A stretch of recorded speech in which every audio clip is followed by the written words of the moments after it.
At Pwll Glas, the Clwyd passes through a narrow gorge before turning north towards the sea and the first main town on the river, Rhuthun. Standing out on a hill above the town is a 19th century mock castle, which was built onto an earlier structure from the 13th century.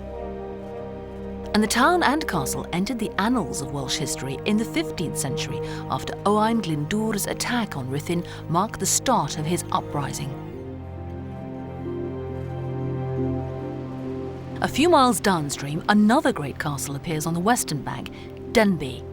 This was begun around 1280, built on the site of a number of earlier fortified settlements stretching back a further 700 years. In fact, the word Denbigh derives from an old Welsh word Dinbych, meaning little fort.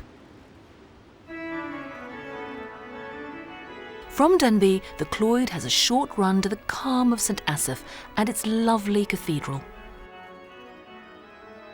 St Asaph is the smallest medieval cathedral in Northern Europe, and it's home to the most famous Bible in Wales.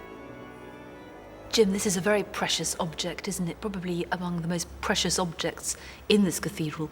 Bishop Morgan's Bible of 1588. A beautiful thing to have. And it seems appropriate that it should be here because he was bishop here, wasn't he? Yes, he was a bishop here, and he wanted to bring the language of the Word of God to the people in their own language. And to do that, you had to translate the Bible.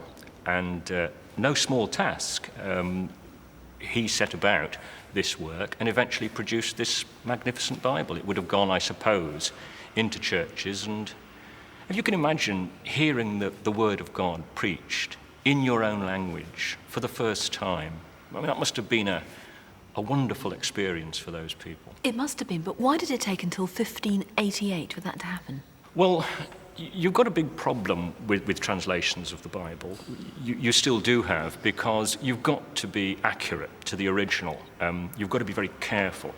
And before the Reformation, the Christian church was very restrictive about the language of the Bible. It was Latin, and it was nothing but Latin. And then, of course, you've got the great conflict of the Reformation, where I think probably the supremacy of the Word was the thing that came out of it most, that the Word should be available to the people. And that meant it had to be available in their own language, in England, English. And once that watershed had been reached, once the Bible had been translated into English, then, of course, there was no reason why it shouldn't be available in other languages.